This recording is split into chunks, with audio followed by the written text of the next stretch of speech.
Bonjour à tous et bienvenue dans cette vidéo où on va essayer de récupérer la liste des utilisateurs et notamment on va utiliser le hook useEffect. Alors attention, je vous préviens de suite, dans l'écosystème de React, ça devient casse-pied. Je vous explique pourquoi. Ce qu'on va utiliser ici, c'est ce qu'on appelle le cycle de vie d'un composant. Ce qu'on veut, c'est que au moment où on arrive sur la page user list, ça va récupérer la liste des utilisateurs dans l'API, ça les affiche. Donc on va se brancher sur l'événement au moment où je m'affiche. Problème, avec React 18, et depuis un moment d'ailleurs, pas que 18, on a énormément de hooks, donc c'est-à-dire de positionnement dans le, dans le rendu d'un composant. Alors, je vais prendre, et on n'a pas de cycle de vie très précis. C'est une purge de trouver un schéma. Dans la documentation, il n'y en a pas. C'est assez chaud. Alors, je vais essayer de vous en trouver un clair parce qu'il faut bien comprendre la chose. React Component Life Cycle. Le life cycle en image. Parce que de toute façon, il n'y a rien dans la doc, donc ouais, c'est vraiment pas propre. Ouais, on peut peut-être prendre celui-là. Allez, on va essayer de, on va essayer de comprendre un peu la chose. Hop là. Donc, on va dire que vous positionnez comme ça. Au moment où vous arrivez sur le composant, il y a un hook qui existe toujours, qui est le mounting. Donc c'est le component did mount.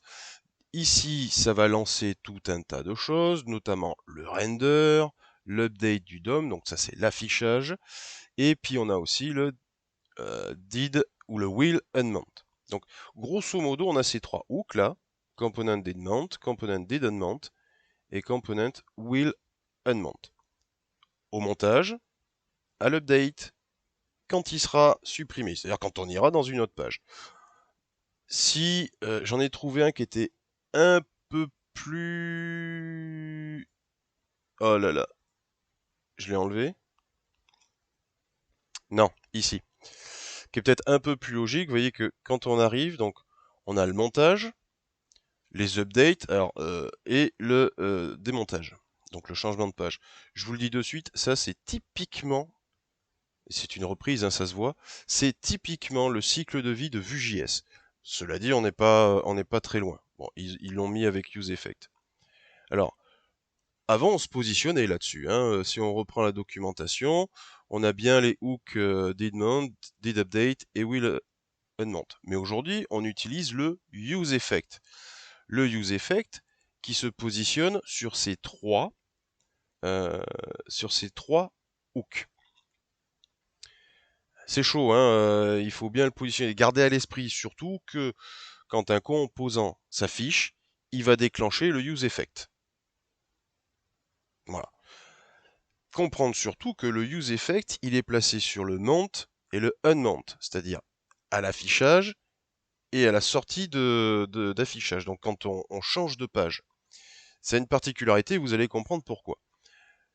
Donc même si on a pléthore de hooks, de schémas, de machins, et que ça devient casse-pied, dites-vous qu'ils existent toujours. Donc ça se déclenche une fois qu'on est monté, ça va se déclencher une fois qu'on est, qu'on fait une mise à jour dans le DOM, et ça, lorsqu'on va passer à une autre page. On a toujours ces trois positions, et le useEffect travaille sur ces trois-là. Bon, je vous ai dit qu'il faut bien le comprendre. Donc le useEffect, euh, il se déclenche. Alors, il y en a qui disent le useEffect se joue. Bon, pourquoi pas. Se déclenche quand on arrive sur la page. Alors, on va repartir ici. User, hop là. Donc là, c'était le bouton qu'on avait testé pour à un utilisateur. On va pas encore, pas forcément s'en occuper. Donc, par exemple, ici, ouais, je vais le mettre, je vais le mettre ici. Hop, donc, effect, ça va être une méthode, tac, qui va recevoir quelque chose. Donc le use effect, il vient d'ici. Alors attention, attention. Tant que comme le use effect est posé également sur l'update, tant qu'on ne lui dit pas arrête tout, il va s'exécuter continuellement. Il faut qu'il soit exécuté vis-à-vis de quelque chose. Grosso modo, vu qu'on est dans l'update, dès que quelque chose se met à jour, il va se déclencher. Alors ce quelque chose, on va lui préciser. Ça veut dire que tant qu'on ne lui dit pas regarde ça pour savoir à quel moment te déclencher, lui il va se déclencher tout le temps. Quand on veut, on n'a pas de variable ou ni de state de vérification et qu'on veut qu'il fasse pas 40 000 fois la même chose, on lui donne un objet vide, un tableau vide. Bon, bah, ce tableau, il va pas se mettre à jour, puisqu'il n'y a rien de, on le remplit pas, ce qui fait qu'il va se jouer une fois, et c'est tout. Il va s'exécuter une fois et c'est tout. Alors on va regarder, on va mettre un console log use effect. On regarde ce que ça donne. Je vais ici, je vais dans mon console log, et on voit deux use effect. C'est normal, puisque je vous ai dit que le use effect, il est branché sur le mount et le will unmount. Donc ces deux hooks dans React se sont déclenchés. Donc useEffect s'est déclenché deux fois. Cela dit, il ne s'exécute pas en boucle, puisque, hop, ici, on lui a dit, voilà, tu te fixes par rapport à l'état de ce truc-là. Ben, ce truc-là ne bouge pas. Donc il s'est exécuté une fois, terminé. Si je m'amuse à l'enlever, ben là, ça va être un peu chaud. Non, ça va. Ok, il est cool. Là, ce coup-ci, il a bien bossé. Il me fait rien. Ça va. Bon. Des fois, je me méfie, hein, parce que ça peut partir vraiment en cacahuète. Bon, bah le faites pas, hein, en tout cas.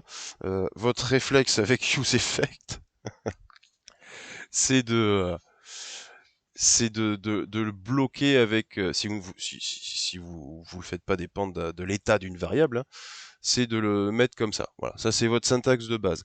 Si vous faites du console log dedans, il y aura toujours par défaut deux console log, ou trois suivant les updates, parce que lui il est posé sur le component inmount, le didUpdate et le will unmount. Donc, par défaut, vous aurez toujours deux ou trois console logs. C'est normal, puisqu'il est à cheval sur ces trois hooks, sur ces trois événements de la vie d'un composant. Bon, ça c'est le côté useEffect. Je pense que celle-là, on va arrêter la vidéo là parce que elle est spécifique. Donc le useEffect, c'est aujourd'hui le hook sur lequel on se branche pour déclencher à l'arrivée du composant. Bien garder en mémoire que le useEffect, en fait, il est posé sur trois hooks natifs de React. Alors j'avais trouvé une image qui était... Ouais, voilà, paf, on va prendre celle-là. Mais je vous promets que c'est un peu la galère, hein. Quand tu veux... D'accord, elle était pas là. Merveilleux. Bon, je vais aller chercher l'image directement là parce que... Hop. Ouvrir l'image dans un nouvel onglet. Voilà. Hop. Tac. Et le useEffect est vraiment présent. Donc évidemment, sur ce schéma, il vous dit, bah, il va se jouer à chaque update, il va se déclencher à chaque update nativement. Donc dès qu'il y a quelque chose qui va bouger, lui, il va se déclencher. Sauf si on lui dit, écoute, tu ne t'exécutes que si tu regardes ceci. Et évidemment, si on ne met rien dedans, ben, il n'y a rien qui va bouger, donc il va s'exécuter une fois. Il y a aussi un quatrième hook qu'on n'utilise pas des masses, qui peut aussi poser problème. Et comme aujourd'hui on l'a plus, enfin, on le voit plus forcément passer, c'est cool. Et on a toujours le will unmount. Donc c'est pour ça encore une fois que comme useEffect est branché sur les trois les 3 hooks du cycle de vie de notre composant, vous pouvez avoir 2 ou 3 console log si vous faites un petit coup comme ça. Soyez pas surpris si c'est affiché 2 fois dans la console. Le message à retenir, vous voulez déclencher un appel, quoi que ce soit, au moment de l'affichage. On a un useEffect, on le branche par défaut sur un tableau vide, comme ça, il ne risque pas de se redéclencher de façon intempestive. Ok, le useEffect, c'est galère, hein, ces changements d'écosystème. Ça c'est bon, le useEffect est fait. Donc prochaine vidéo, on fait notre service, on appelle notre API et on récupère la liste de nos utilisateurs.